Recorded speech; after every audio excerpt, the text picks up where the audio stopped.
ಚಂದ್ರಾಂ ಪ್ರಭಾಸಾಂ ಯಶಸಾ ಜ್ವಲಂತೀಂ ಶ್ರಿಯಂ ಲೋಕೆ ದೇವಜುಷ್ಟಾಮುದಾರಾಂ ತಾಂ ಪದ್ಮಿನೀಮೀಂ ಶರಣಂ ಪ್ರಪದ್ಯೆ ಅಲಕ್ಷ್ಮೀರ್ಮೇ ನಶ್ಯತಾಂ ತ್ವಾಂ ವೃಣೇ.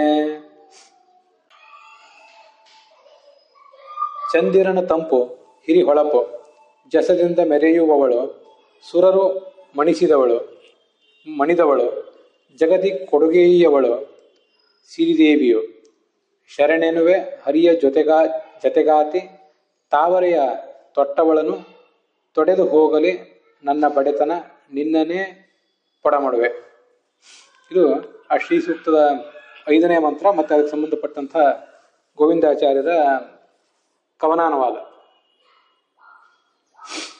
ಅದಕ್ಕೆ ಏನರ್ಥ? ಚಂದ್ರಾಂ ಪ್ರಭಾಸಾಂ. ಚಂದ್ರ ಅಂದರೆ ನಮ್ಮ ಮನಸ್ಸನ್ನು ಆಹ್ಲಾದಗೊಳಿಸುವಂಥ. ಪ್ರಭಾಸ ಅಂದರೆ ಕಾಂತಿಯಿಂದ ಕಂಗೊಳಿಸ್ತಾ ಇರುವಂಥವಳು. ಯಶಸ್ಸ ಜ್ವಲಂತಿ. ಯಶಸ್ಸು ಅಂದರೆ ಎಲ್ಲ ಕಡೆ ಹರಡಿರುವಂಥ ಹೆಸರು. ಅಂಥ ಯಶಸ್ಸಿನಿಂದ ಜ್ವಲಂತಿ ಬೆಳಗುತ್ತಾ ಇರುವಂಥವಳು. ಶ್ರೀಯಂ ಲಕ್ಷ್ಮೀದೇವಿಯನ್ನು ಲೋಕೆ, ಈ 14 ಲೋಕಗಳಲ್ಲಿಯೂ ಕೂಡ ದೇವಜುಷ್ಟಾಂ, ದೇವತೆಗಳಿಂದಲೂ ಪೂಜಿತರಾದಂತಹ ಶ್ರೀಯಂ ಲಕ್ಷ್ಮೀದೇವಿಯನ್ನು ಅಂತ ಅದನ್ನು ಅನ್ವಯ ಮಾಡ್ಕೋಬೇಕು. ಶ್ರೀಯಂ ಅನ್ನೋದು ಕೊನೆಗಿರಲಿ. ಉದಾರಾಂ, ಉದಾರವಾದಂತಹ ಬುದ್ಧಿ ಇದ್ದವಳು. ತಾಮ್ ಅಂತಹ. ಪದ್ಮಿನೀಂ, ಕೈಯಲ್ಲಿ ತಾವರೆಯನ್ನು ಕಮಲವನ್ನು ಧರಿಸಿರುವಂತಹ. ಈಂ, ವಿಷ್ಣು ಪತ್ನಿಯಾಗಿ ಈ ಕಾರದಿಂದ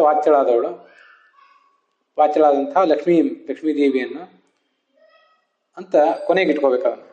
ಚಂದ್ರಾಂ ಪ್ರಭಾಸಾಂ ಯಶಸಾ ಜ್ವಲಂತೀಂ ಶ್ರಿಯಂ ಲೋಕೆ ದೇವಜುಷ್ಟಾಮುದಾರಾಂ ತಾಂ ಪದ್ಮಿನೀಮೀಂ. ಇಷ್ಟಾದ್ಮೇಲೆ ಶ್ರಿಯಂ ರಕ್ಷಕಳೆಂದು ಪ್ರಪದ್ಯೆ ಮೊರೆ ಹೋಗ್ತೇನೆ. ಮೇ ನನ್ನ ಅಲಕ್ಷ್ಮೀಹಿ ಬಡತನ, ಭೌತಿಕವಾದ ಬಡತನ ಮತ್ತು ಬೌದ್ಧಿಕವಾದ ಬಡತನ ಅವೆರಡೂ ಕೂಡ ನಶ್ಯತಾಂ ನಷ್ಟವಾಗಲಿ.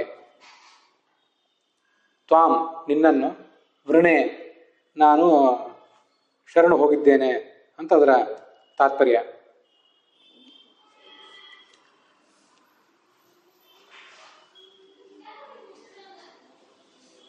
ಈ 3 ಜಗತ್ತಿನಲ್ಲೂ ಕೂಡ ಬ್ರಹ್ಮಾದಿ ದೇವತೆಗಳು ಅವಳ ಪಾದ ಸೇವೆಗೆ ನಿಂತಹ ಸೇವಕರಾಗಿದ್ದಾರೆ. ಉದಾರಳು ಅಂದರೆ ನಮಗೆ ಭಕ್ತರಾದವರಿಗೆ ಎಲ್ಲವನ್ನೂ ಕೊಡುವಂಥವಳು, ಅವಳೆಲ್ಲ ಕಡೆ ವ್ಯಾಪ್ತಳು. ಈ ಅಂದರೆ ಲಕ್ಷ್ಮೀದೇವಿಯ ಪರಮಾತ್ಮನ ಪತ್ನಿ ಅವಳು. ನಾನು ನಿನ್ನನ್ನು ನಂಬಿ ಬಂದಿದ್ದೇನೆ, ನನ್ನ ಅಜ್ಞಾನ, ದಾರಿದ್ರ್ಯ, ದುಃಖ ಮೊದಲಾದದ್ದೆಲ್ಲ ನಾಶ ಹೊಂದಲಿ ಅಂತ ಅದರ ತಾತ್ಪರ್ಯ. ಈಗ ನಾವು ಶ್ರೀ ಸೂಕ್ತ ಏನು ಓದ್ತಾ ಇದ್ದೀವಲ್ಲ, ಅಲ್ಲಿ ತಾಂ ಪದ್ಮಿನೀಮೀಂ ಶರಣಮಹಂ ಪ್ರಪದ್ಯೆ ಅಂತ ಹೀಗೆ ಕೇಳಿ ಬರ್ತದೆ. ನಾವು ಸಣ್ಣವರಿದ್ದಾಗಿಂದಲೂ ಕೂಡ ಶರಣಂ ಅಹಂ ಅಂತ ಅನ್ನೋದು ಅಲ್ಲಿ ಸೇರ್ಕೊಂಡಿದೆ. ಇದು ಸಂಪ್ರದಾಯ ಪ್ರಾಪ್ತವಾದ ಪಾಠ. ವಿದ್ಯಾರಣ್ಯಾಚಾರ್ಯರು, ಪೃಥ್ವೀಧರಾಚಾರ್ಯರು ಮೊದಲಾದ ಭಾಷ್ಯಕಾರರೆಲ್ಲ ಅಹಂ ಅನ್ನುವಂಥ ಶಬ್ದ ಏನಿದೆ ಅದು ಪ್ರಾಮಾದಿಕ, ಪ್ರಕ್ಷಿಪ್ತ ಅಂತಲೇ ಹೇಳಿದ್ದಾರೆ. ಅದು ಸರಿಯಲ್ಲ ಅನ್ನೋದು ವಿದ್ಯಾರಣ್ಯಾಚಾರ್ಯರಿಗೆ, ಪೃಥ್ವೀಧರಾಚಾರ್ಯರಿಗೂ ಸಮ್ಮತವೇ. ಅದರಿಂದ ಅದು ಬೇಡ. ಛಂದಸ್ಸಿನ ದೃಷ್ಟಿಯಿಂದಲೂ ಅಹಂ ಅಂತನ್ನೋದು ಇರಬಾರ್ದು. ನೋಡಿ, ಚಂದ್ರಾಂ ಪ್ರಭಾಸಾಂ ಯಶಸಾ ಜ್ವಲಂತೀಂ ಶ್ರಿಯಂ ಲೋಕೆ ದೇವಜುಷ್ಟಾಮುದಾರಾಂ ತಾಂ ಪದ್ಮಿನೀಮೀಂ ಶರಣಂ ಪ್ರಪದ್ಯೆ. ಛಂದಸ್ಸಿನ ನಡೆಯ ದೃಷ್ಟಿಯಿಂದ ತಾಂ ಪದ್ಮಿನೀಮೀ ಮಹಂ ಅಂತನ್ನೋದೇನಿದೆ 2 ಅಕ್ಷರ ಜಾಸ್ತಿ ಆಗ್ತದೆ. ಅದರಿಂದ ಅದು ಇಲ್ಲದೇ ಇರುವುದು ಒಳ್ಳೆಯದು. ಇದನ್ನ ಓದಿದ ಮೇಲಿಂದ ತಾಂ ಪದ್ಮಿನೀಮೀಂ ಶರಣಂ ಪ್ರಪದ್ಯೆ ಅಂತಲೇ ಹೇಳೋದನ್ನೇ ನಾನು ರೂಢಿಸ್ಕೊಂಡಿದ್ದೇನೆ. ನಿಮಗೆ ಯಾವ ಥರ ಸಮಾಧಾನ ಕಾಣ್ತದೋ ಹಾಗೆ ಅದನ್ನು ರೂಢಿಸ್ಕೋಬಹುದು. ಅಲಕ್ಷ್ಮೀರ್ಮೇ ನಶ್ಯತಾಂ ತ್ವಾಂ ವೃಣೆ ಅಂತ ಮುಂದೆಂದು. ಅಕ್ಷೀಣ ಭಾಸಾಂ, ಭಾ ಅಂದರೆ ಕಾಂತಿ, ಅಂದರೆ ಅಕ್ಷೀಣವಾದ ತುಂಬಿದ ಕಾಂತಿ ಇದ್ದವಳು. ಚಂದ್ರಾಸ್ಯಾಂ, ಚಂದ್ರನಂತೆ ಮುಖ ಇದ್ದವಳು.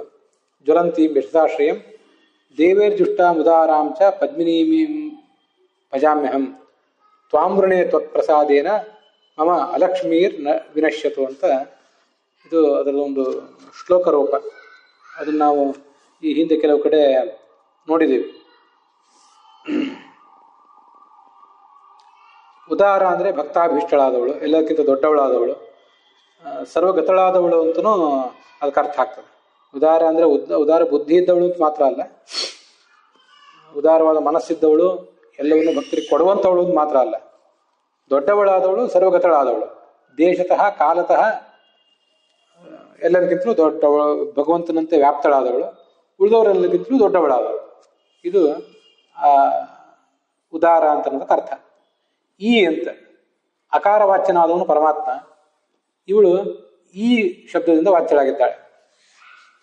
ಅಕಾರ ಸರ್ವವಾಗಾತ್ಮ ಪರಬ್ರಹ್ಮಾಭಿಧಾಯಕ ಅಂತ ಬ್ರಹ್ಮಸೂತ್ರ ಭಾಷ್ಯದಲ್ಲಿ ಅಕಾರವನ್ನು ಸರ್ವ ವಾಗಾತ್ಮ ಅಂತ ಹೇಳ್ತಾರೆ. ಹಿಂದೆ ಅದನ್ನು ನಾವು ಐತರೇಯ ಭಾಷ್ಯದಲ್ಲಿ ಕೂಡ ನೋಡಿದ್ದೇವೆ. ಒಟ್ಟಾರೆ ಎಲ್ಲ ಶಾಸ್ತ್ರಗಳು ಅಕಾರ ಹೇಳುವುದರ ವಿಸ್ತಾರ ರೂಪವೇ. ಅಹ ಇತಿ ಬ್ರಹ್ಮ ತತ್ರಾಗತಂ ಅಹಮಿತಿ. ಅಂದರೆ ಭಿನ್ನ, ಜಗತ್ತಿನಗಿಂತ ಭಿನ್ನ, ಅವನು ದೋಷ ರಹಿತನಲ್ಲ, ದೋಷ ವಿದೂರ ಅಂತ ಹೀಗೆಲ್ಲ ಅದಕ್ಕೆ ಒಂದಾದ್ಮೇಲೆ ಒಂದು ಅರ್ಥ ಬರ್ತಾ ಹೋಗ್ತದೆ. ಹೀಗೆ ಅಕಾರ ಅಂತನ್ನುವುದು ಅಕಾರದ ವಿಸ್ತಾರವೇ ಮುಂದೆ ಓಂಕಾರ ಮತ್ತೆ ಉಳಿದದ್ದೆಲ್ಲವೂ ಕೂಡ. ಹೀಗೆ ಅಕಾರ ಅಂತನ್ನೋದು ಬಹಳ ಮುಖ್ಯ ಪರಮಾತ್ಮನ ಗುಣಗಳನ್ನು ವರ್ಣನೆ ಮಾಡಲಿಕ್ಕೆ. ಭಗವದ್ಗೀತೆಯಲ್ಲೂ ಕೂಡ ಅಕ್ಷರಾಣಾಂ ಅಕಾರೋಸ್ಮಿ ಅಂತ ಅಕಾರವನ್ನು ಮುಖ್ಯ ಅಂತ ಹೇಳಿದ್ದಾರೆ. ಆ ಅಕಾರ ಅಂತನ್ನೋದು ಪುರುಷವಾಚಕ. ಅದಕ್ಕೆ ಸ್ತ್ರೀ ಪ್ರತ್ಯಯ ಬಂದರೆ ಅದು ಈ ಆಗ್ತದೆ. ಉದಾಹರಣೆಗೆ ಗೌರವ, ಗೌರ ಅದು ಗೌರಿ, ವೈಷ್ಣವ ವೈಷ್ಣವಿ, ಹೀಗೆ ನೀಪ್ ನೀಶ್ ನೀನ್ ಮೊದಲಾದ ಪ್ರತ್ಯಯಗಳು ಬಂದರೆ ಅದನ್ನು ಸ್ತ್ರೀವಾಚಕ ಅಂತ ಶಾಸ್ತ್ರದಲ್ಲಿ ಹೇಳ್ತಾರೆ. ಅದೆಲ್ಲರಿಗೂ ಪ್ರಸಿದ್ಧವಾದದ್ದೇ. ಆದ್ದರಿಂದ ಅಕಾರ ಅನ್ನೋದು ಭಗವಂತನಿಗೆ ವಾಚಕವಾದರೆ ಅದಕ್ಕೆ ಈಕಾರ ಬಂದ್ಬಿಟ್ರೆ ಅದು ನೇರವಾಗಿ ಪರಮಾತ್ಮನನ್ನೇ ಪತ್ನಿ ಆದಂಥ ಲಕ್ಷ್ಮೀದೇವಿಯನ್ನೇ ವರ್ಣನೆ ಮಾಡ್ತದೆ. ಅವಳು ಕೂಡ ಪರಮಾತ್ಮನಂತೆ ದ್ವಾವಪಿ ಅಖಿಲ ಶಬ್ದೋಕ್ತವು ವಿಷ್ಣುವನ್ನತು ಮುಖ್ಯತಃ ಅಂತ ಐತರೇಯ ಭಾಷ್ಯ. ಪರಮಾತ್ಮ ಹೇಗೆ ಸರ್ವಶಬ್ದವಾಚ್ಯನೋ ಹಾಗೆ ಲಕ್ಷ್ಮಿ ಮತ್ತು ಪ್ರಾಣರು ಕೂಡ ಸರ್ವಶಬ್ದವಾಚ್ಯರು. ಆದರೆ ಮುಖ್ಯವಾಗಿ ಪರಮಾತ್ಮನೇ ಸರ್ವಶಬ್ದವಾಚ್ಯ, ಲಕ್ಷ್ಮಿ ಪರಮಾತ್ಮನಂತೆ ಮುಖ್ಯವಾಗಿ ಸರ್ವಶಬ್ದವಾಚ್ಯಳ ಅಲ್ಲ ಅನ್ನೋದನ್ನು ಅದು ತೋರಿಸ್ತದೆ. ಹಾಗಾಗಿ ಈ ಅಂತನ್ನೋದು ಆ ಪರಮಾತ್ಮನ ಪತ್ನಿಯಾದಂಥ ಲಕ್ಷ್ಮೀದೇವಿಯನ್ನು ವರ್ಣನೆ ಮಾಡುವಂಥ ಶಬ್ದ. ಅದರ ಜೊತೆಗೆ ಈ 5ನೇ ಮಂತ್ರದ ವ್ಯಾಖ್ಯಾನ ಇಲ್ಲಿಗೆ ಸಮಾಪ್ತವಾಗಿದೆ.